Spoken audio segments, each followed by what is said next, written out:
Dawson's Rambles. Hey YouTube, Dawson Ryder here. What should be the last Morphicon news video for today. If there's any more breaking news, I'll cover it individually, but as I said in the first video, expect a wrap-up at the end of the weekend where I kind of talk about everything in general. But I wanted to separate these so I didn't have a huge title, and so that you can kind of just watch everything concisely. But that's enough explaining myself.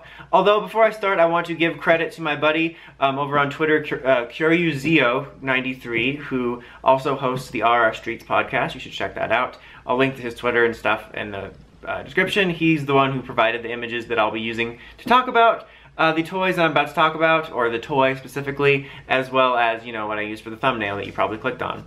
Well, probably because you're here. So, anyway, Hasbro had a Hasbro Power Hour. They talked about some merchandise stuff. As of this recording, we don't know anything, or I don't know anything, I didn't see anything about Beast Morphers toys. There were some little tidbits like pop vinyls and stuff like that, and Lineages doing some posters and some Morpher thing. But the main big news was already right out the gate, Batman. Hasbro has announced their version of the Legacy line, or like basically the Power Rangers version of a Star Wars Black Series or Marvel Legends, going to be called the Lightning line. Really dig the name a lot. And yeah, it basically kind of low-key threw some shade at Bandai, which is kind of funny, because it's like, they are, for those of you that really hate the muscly proportions, they look more normal, you know? They look kind of, to me, in thickness-wise, it sounds weird, between like a figure art, which can be sometimes too skinny, and a Legacy figure. Like, they look more proportioned. You know, they had like a little video they showed, which I don't have footage of, but like of them making it like, you know, finely detailed, finely painted. The figure that they have on the show floor looks good, but it's still also just a prototype, so it might look even better. Fully painted weapons, and it says specifically that it is going to be coming with all the accessories, I think a swappable actor head, I think I saw, and even bonus effect parts, all for $19.99, which is the standard price point for figures like this. And like, it's funny because like in the list of features, like all those details I just mentioned were in red, which is just really funny because like Bandai, when they were doing the Legacy stuff, went on and on about like, oh, it's too expensive to include accessories and a Build-A-Figure part. How do we do it? We're the first ones doing this.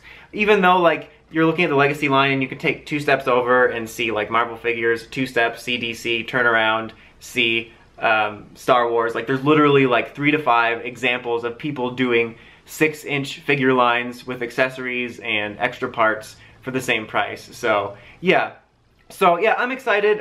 They showed off, as obvious, the picture you've been seeing, pictures, MMPR white, which looks really cool. So we probably will dive into some MMPR first, but I'm excited. You know, I did buy the Legacy line figures, but I'm not disappointed in that just because I like collecting the history of it, if that makes any sense. But these do look to be better. Like I said, I'm sure we're going to get some MMPR ones off the bat. I do hope for the other seasons, though, that we like mix in stuff we haven't gotten, like, I don't know, Lightspeed Rescue or Time Force or something, you know, like, I want to get, obviously, figures for Lightning for everyone eventually, but given that, like, we were just buying certain seasons, it'd be nice to mix in some other stuff. As I've mentioned ad nauseum, I would absolutely love to see stuff like comic forms, you know, Draken in his forms, the Sentries, the MMPR Pink people, Ranger Slayer. I'd love to see the Hyperforce team, and I feel like that's never been more possible than with Hasbro, because, you know, if you know their lines, their waves are made up of stuff from like all different eras. You know, you'll have stuff from comics, maybe stuff from books, from the movies, for whatever they're doing, so that would be great. That's all speculation at this point, but mainly hope. But yeah, very excited. Again, if any other huge news breaks toy-wise, expect a video from me, of course, and I will do a wrap-up video which should have any odds and ends I forgot. I wanted to make this video primarily about getting that information to you about that, because it's like the biggest takeaway from that. Anyway, until next time, don't forget to like, comment, subscribe, and of course, don't forget to climb the steps and ring that bell so you get the notifications for all my videos. Dawson Ryder, signing out.